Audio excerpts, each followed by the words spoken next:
The Demoiselle by Robert W. Chambers. There be 3 things which are too wonderful for me, yea, 4 which I know not. The way of an eagle in the air, the way of a serpent upon a rock, the way of a ship in the midst of the sea, and the way of a man with a maid. Chapter 1. The utter desolation of the scene began to have its effect. I sat down to face the situation and, if possible, recall to mind some landmark which might aid me in extricating myself from my present position. If I could only find the ocean again, all would be clear, for I knew one could see the island of Gothic from the cliffs. I laid down my gun, and kneeling behind a rock, lighted a pipe. Then I looked at my watch. It was nearly 4 o'clock. I might have wandered far from Kerselec since daybreak. Standing the day before on the cliffs below Kerselec with Gulven, looking out over the somber moors among which I had now lost my way, these downs had appeared to me level as a meadow, stretching to the horizon. And although I knew how deceptive is distance, I could not realize that what from Kerselec seemed to be mere grassy hollows were great valleys covered with gorse and heather, and what looked like scattered boulders were in reality enormous cliffs of granite. "It's a bad place for a stranger," old Gulven had said. "You'd better take a guide," and I had replied, "I shall not lose myself." Now I knew that I had lost myself as I sat there smoking, with the sea wind blowing in my face. On every side stretched the moorland, covered with flowering gorse and heath and granite boulders. There was not a tree in sight, much less a house. After a while, I picked up the gun, and turning my back on the sun, tramped on again. There was little use in following any of the brawling streams which every now and then crossed my path, for, instead of flowing into the sea, they ran inland to reedy pools in the hollows of the moors. I had followed several, but they all led me to swamps or silent little ponds from which the snipe rose peeping and wheeled away in an ecstasy of fright. I began to feel fatigued, and the gun galled my shoulder in spite of the double pads. The sun sank lower and lower, shining level across yellow gorse and the moorland pools. As I walked, my own gigantic shadow led me on, seeming to lengthen at every step. The gorse scraped against my leggings, crackled beneath my feet, showering the brown earth with blossoms, and the brake bowed and billowed along my path. From tufts of heath rabbits scurried away through the bracken, and among the swamp grass I heard the wild duck's drowsy quack. Once a fox stole across my path, and again, as I stooped to drink at a hurrying rill, a heron flapped heavily from the reeds beside me. I turned to look at the sun. It seemed to touch the edges of the plain. When at last I decided that it was useless to go on, and that I must make up my mind to spend at least one night on the moors, I threw myself down thoroughly fagged out. The evening sunlight slanted warm across my body, but the sea winds began to rise, and I felt a chill strike through me from my wet shooting boots. High overhead gulls were wheeling and tossing like bits of white paper. From some distant marsh, a solitary curlew called. Little by little the sun sank into the plain, and the zenith flushed with the afterglow. I watched the sky change from palest gold to pink, and then to smoldering fire. Clouds of midges danced above me, and high in the calm air a bat dipped and soared. My eyelids began to droop. Then, as I shook off the drowsiness, a sudden crash among the bracken roused me. I raised my eyes. A great bird hung quivering in the air above my face. For an instant I stared, incapable of motion. Then something leaped past me in the ferns, and the bird rose, wheeled, and pitched headlong into the brake. I was on my feet in an instant, peering through the gorse. There came the sound of a struggle from a bunch of heather close by, and then all was quiet. I stepped forward, my gun poised. But when I came to the heather, the gun fell under my arm again, and I stood motionless in silent astonishment. A dead hare lay on the ground, and on the hare stood a magnificent falcon, one talon buried in the creature's neck, the other planted firmly on its limp flank. But what astonished me was not the mere sight of a falcon sitting upon its prey. I had seen that more than once. It was that the falcon was fitted with a sort of leash about both talons, and from the leash hung a round bit of metal like a sleigh bell. The bird turned its fierce yellow eyes on me, and then stooped and struck its curved beak into the quarry. At the same instant, hurried steps sounded among the heather, and a girl sprang into the covert in front. Without a glance at me, she walked up to the falcon, and passing her gloved hand under its breast, raised it from the quarry. Then she deftly slipped a small hood over the bird's head, and holding it out on her gauntlet, stooped and picked up the hare. She passed a cord about the animal's legs and fastened the end of the thong to her girdle. Then she started to retrace her steps through the covert. As she passed me, I raised my cap, and she acknowledged my presence with a scarcely perceptible inclination. I had been so astonished, so lost in admiration of the scene before my eyes, that it had not occurred to me that here was my salvation. But as she moved away, I recollected that unless I wanted to sleep on a windy moor that night, I had better recover my speech without delay. At my first word she hesitated, and as I stepped before her, I thought a look of fear came into her beautiful eyes. But as I humbly explained my unpleasant plight, her face flushed and she looked at me in wonder. "Surely you did not come from Kerselec," she repeated. Her sweet voice had no trace of the Breton accent, nor of any accent which I knew. And yet there was something in it I seemed to have heard before, something quaint and indefinable, like the theme of an old song. I explained that I was an American, unacquainted with Finistère, shooting there for my own amusement. "An American," she repeated in the same quaint musical tones. "I have never before seen an American." For a moment she stood silent. Then looking at me she said, "If you should walk all night, you could not reach Kerselec now, even if you had a guide." This was pleasant news. "But," I began, "if I could only find a peasant's hut where I might get something to eat and shelter." The falcon on her wrist fluttered and shook its head. The girl smoothed its glossy back and glanced at me. "Look around," she said gently. "Can you see the end of these moors? Look north, south, east, west.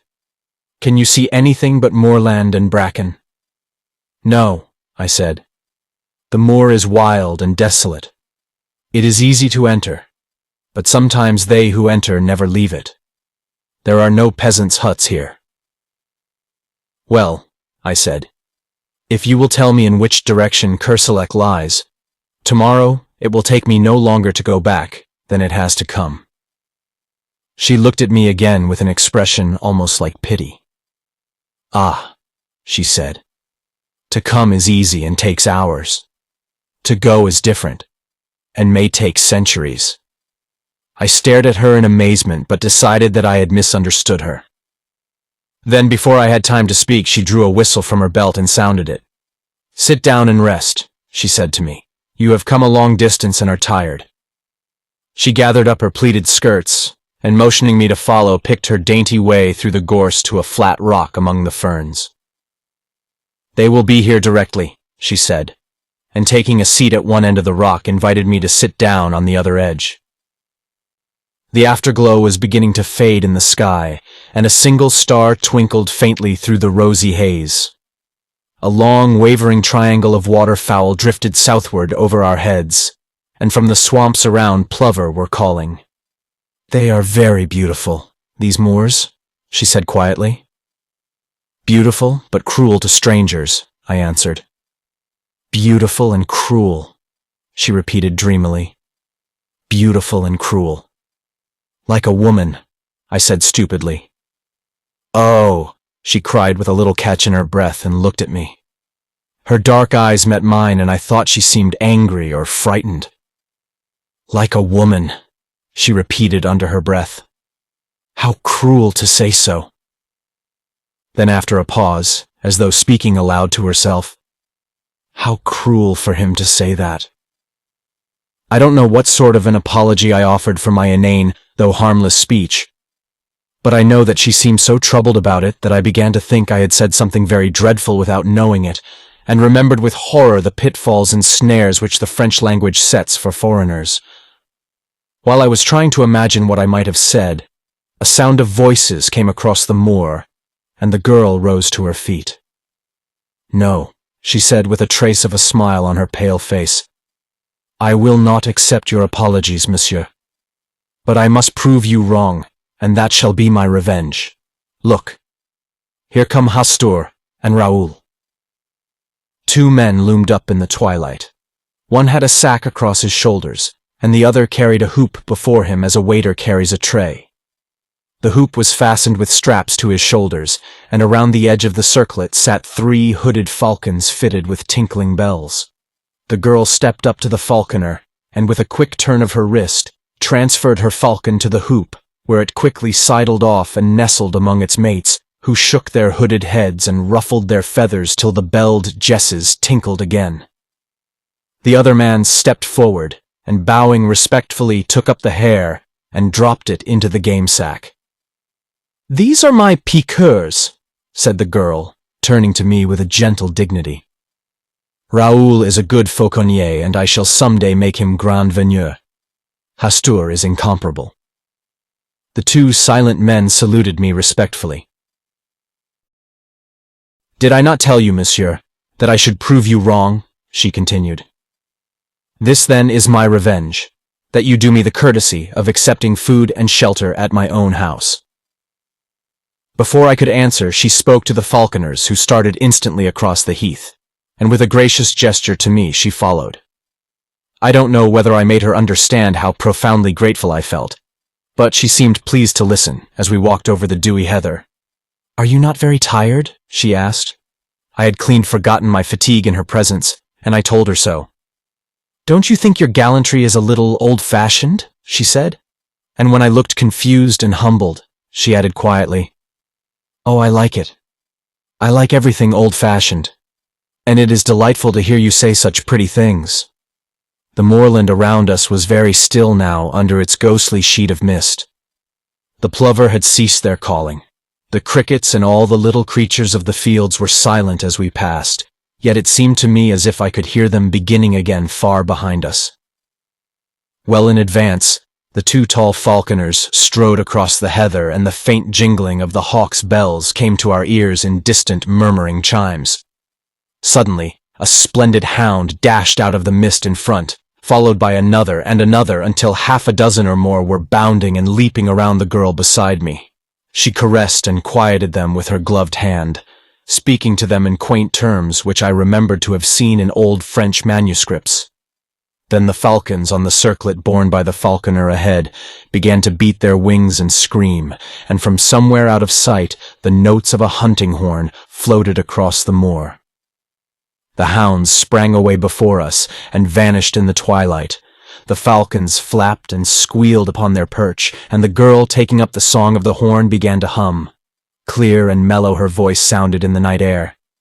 Chasseur, chasseur, chassez encore, quittez rosette et janton, tonton, tonton, tontaine, tonton, ou, pour, rabattre, de l'aurore, que les amours soyons de planton, tonton, tontaine, tonton.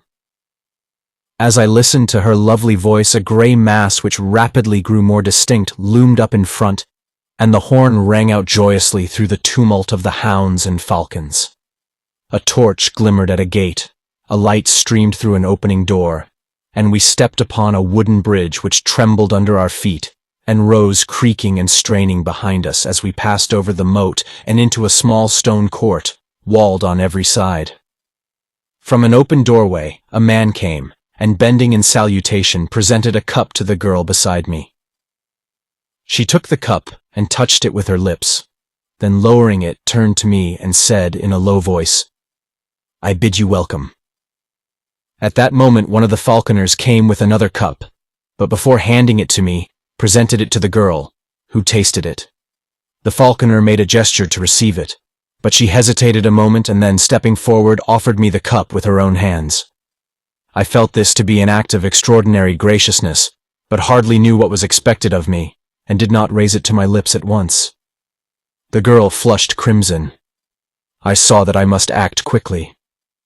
"Mademoiselle," I faltered, "a stranger whom you have saved from dangers he may never realize, empties this cup to the gentlest and loveliest hostess of France." "In his name," she murmured, crossing herself as I drained the cup. Then, stepping into the doorway, she turned to me with a pretty gesture, and taking my hand in hers, led me into the house, saying again and again, "You are very welcome. Indeed, you are welcome to the Chateau d'Is." Chapter 2.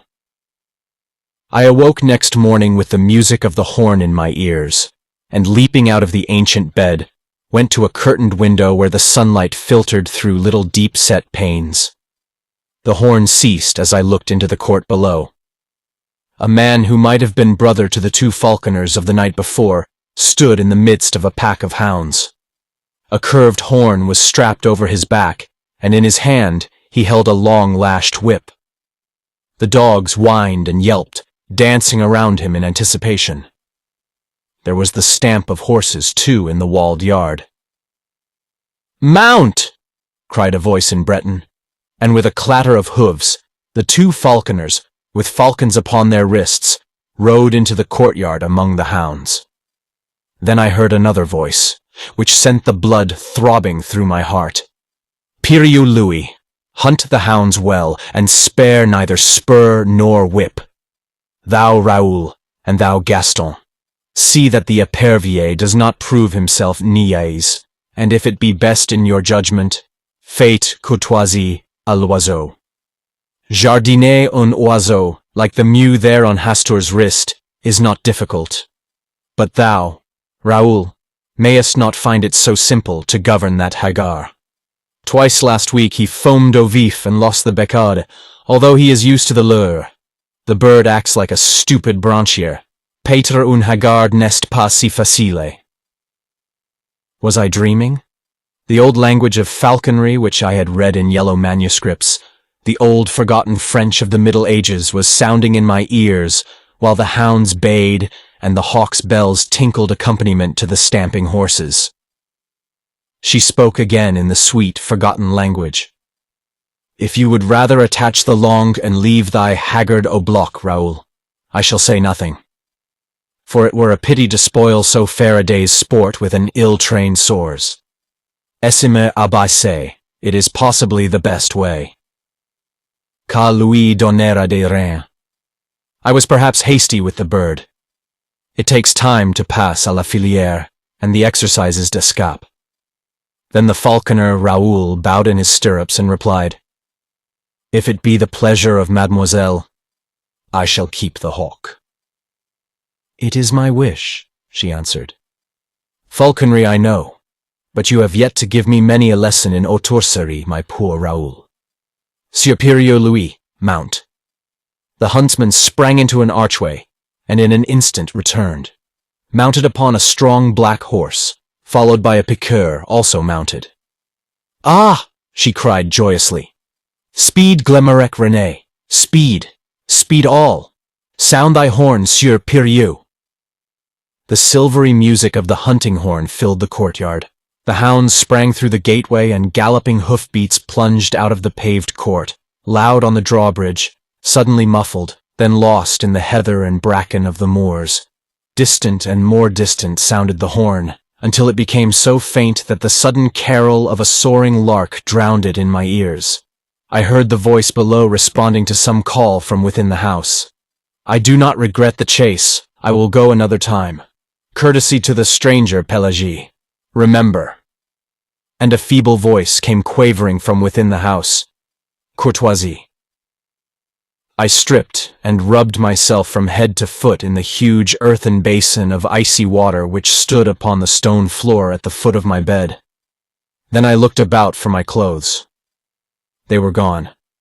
but on a settle near the door lay a heap of garments, which I inspected with astonishment.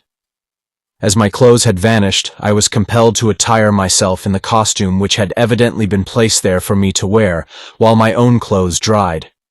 Everything was there, cap, shoes, and hunting doublet of silvery gray homespun, but the close-fitting costume and seamless shoes belonged to another century, and I remembered the strange costumes of the 3 falconers in the courtyard.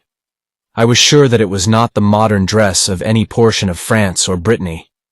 But not until I was dressed and stood before a mirror between the windows did I realize that I was clothed much more like a young huntsman of the Middle Ages than like a Breton of that day. I hesitated and picked up the cap. Should I go down and present myself in that strange guise?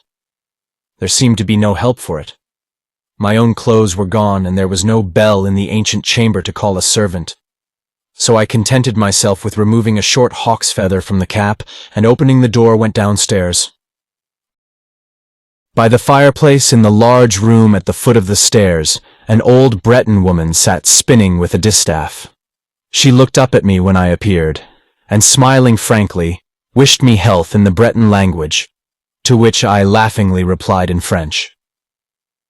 At the same moment, my hostess appeared, and returned my salutation with a grace and dignity that sent a thrill to my heart.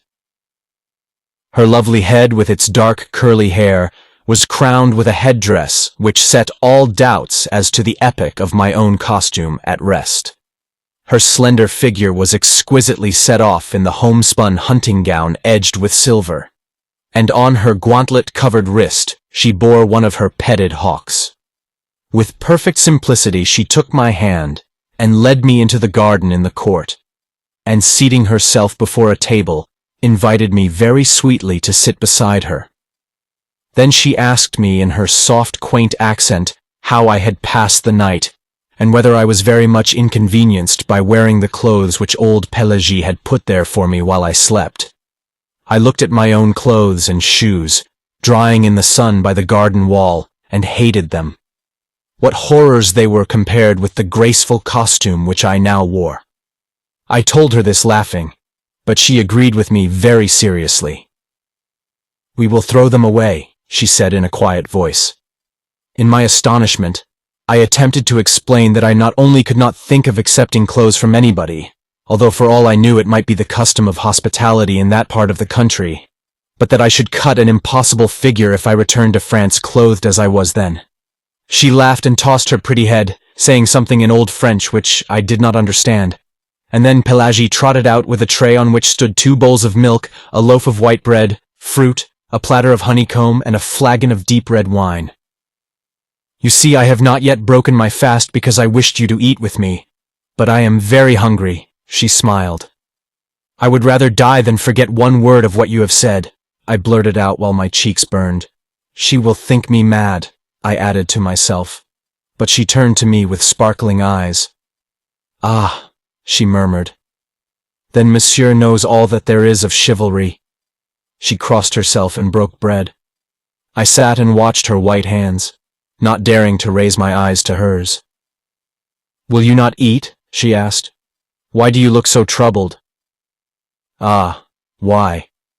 I knew it now. I knew I would give my life to touch with my lips those rosy palms. I understood now that, from the moment when I looked into her dark eyes there on the moor last night, I had loved her. My great and sudden passion held me speechless. "Are you ill at ease?" she asked again. Then, like a man who pronounces his own doom, I answered in a low voice, "Yes, I am ill at ease for love of you." And as she did not stir nor answer, the same power moved my lips in spite of me, and I said, "I, who am unworthy of the lightest of your thoughts, I who abuse hospitality and repay your gentle courtesy with bold presumption, I love you." She leaned her head upon her hands and answered softly, "I love you. Your words are very dear to me. I love you." "Then I shall win you." "Win me," she replied. But all the time I had been sitting silent, my face turned toward her. She, also silent, her sweet face resting on her upturned palm, sat facing me, and as her eyes looked into mine, I knew that neither she nor I had spoken human speech, but I knew that her soul had answered mine, and I drew myself up feeling youth and joyous love coursing through every vein. She, with a bright color in her lovely face, seemed as one awakened from a dream, and her eyes sought mine with a questioning glance which made me tremble with delight. We broke our fast, speaking of ourselves. I told her my name, and she told me hers, the Demoiselle Jeanne. She spoke of her father and mother's death, and how the 19 of her years had been passed in the little fortified farm alone with her nurse, Pelagie. Glemarec René the piqueur, and the 4 falconers, Raoul, Gaston, Hastur, and the Sieur Piriou Louis, who had served her father. She had never been outside the moorland, never even had seen a human soul before, except the falconers and Pelagie. She did not know how she had heard of Kerselec. Perhaps the falconers had spoken of it. She knew the legends of Loup Garou and Jeanne la Flamme from her nurse Pelagie. She embroidered and spun flax. Her hawks and hounds were her only distraction. When she had met me there on the moor, she had been so frightened that she almost dropped at the sound of my voice. She had, it was true, seen ships at sea from the cliffs, but as far as the eye could reach, the moors over which she galloped were destitute of any sign of human life. There was a legend which old Pelagie told, how anybody once lost in the unexplored moorland might never return, because the moors were enchanted. She did not know whether it was true. She never had thought about it until she met me. She did not know whether the falconers had even been outside or whether they could go if they would. The books in the house which Pelagie the nurse had taught her to read were hundreds of years old. All this she told me with a sweet seriousness seldom seen in anyone but children. My own name she found easy to pronounce and insisted, because my first name was Philip, I must have French blood in me. She did not seem curious to learn anything about the outside world, and I thought perhaps she considered it had forfeited her interest and respect from the stories of her nurse. We were still sitting at the table, and she was throwing grapes to the small field birds which came fearlessly to our very feet. I began to speak in a vague way of going, but she would not hear of it, and before I knew it, I had promised to stay a week and hunt with hawk and hound in their company. I also obtained permission to come again from Kerselec and visit her after my return. "Why?" she said innocently. "I do not know what I should do if you never came back." And I, knowing that I had no right to awaken her with the sudden shock which the avowal of my own love would bring to her, sat silent, hardly daring to breathe. "You will come very often?" she asked. "Very often," I said. "Every day?" "Every day." "Oh," she sighed. "I am very happy. Come and see my hawks." She rose and took my hand again with a childlike innocence of possession, and we walked through the garden and fruit trees to a grassy lawn which was bordered by a brook. Over the lawn were scattered 15 or 20 stumps of trees, partially embedded in the grass, and upon all of these, except 2, sat falcons. They were attached to the stumps by thongs which were in turn fastened with steel rivets to their legs just above the talons. A little stream of pure spring water flowed in a winding course within easy distance of each perch. The birds set up a clamor when the girl appeared, but she went from one to another caressing some, taking others for an instant upon her wrist or stooping to adjust their jesses. "Are they not pretty?" she said. "See, here is a falcon gentile. We call it ignoble, because it takes the quarry in direct chase. This is a blue falcon. In falconry we call it noble because it rises over the quarry, and wheeling drops upon it from above. This white bird is a gerfalcon from the north. It is also noble. Here is a merlin, and this tierslet is a falcon heroner." I asked her how she had learned the old language of falconry. She did not remember, but thought her father must have taught it to her when she was very young. Then she led me away and showed me the young falcons still in the nest. "They are termed niais in falconry," she explained. A branchier is the young bird which is just able to leave the nest and hop from branch to branch. A young bird which has not yet molted is called a soars, and a mue is a hawk which has molted in captivity.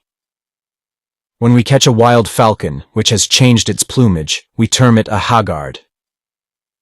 Raoul first taught me to dress a falcon. Shall I teach you how it is done? She seated herself on the bank of the stream among the falcons, and I threw myself at her feet to listen. Then the Demoiselle held up one rosy-tipped finger and began very gravely. First one must catch the falcon. I am caught, I answered. She laughed very prettily and told me my dressage would perhaps be difficult as I was noble. I am already tamed, I replied, jessed and belled. She laughed, delighted. Oh, my brave falcon, then you will return at my call? I am yours, I answered gravely. She sat silent for a moment. Then the color heightened in her cheeks, and she held up her finger again, saying, Listen, I wish to speak of falconry. I listen, Countess Jeanne. But again she fell into the reverie, and her eyes seemed fixed on something beyond the summer clouds. Philip, she said at last. Jeanne, I whispered. That is all. That is what I wished, she sighed. Philip and Jeanne. She held her hand toward me, and I touched it with my lips. Win me, she said, but this time it was the body and soul which spoke in unison. After a while she began again. Let us speak of falconry. Begin, I replied. We have caught the falcon. Then Jeanne took my hand in both of hers and told me how, with infinite patience, the young falcon was taught to perch upon the wrist, how little by little it became used to the belled jesses, and the chaperone a cornet. They must first have a good appetite, she said. Then little by little I reduced their nourishment, which in falconry we call pat. When after many nights passed au bloc, as these birds are now, I prevail upon the haggard to stay quietly on the wrist, then the bird is ready to be taught to come for its food.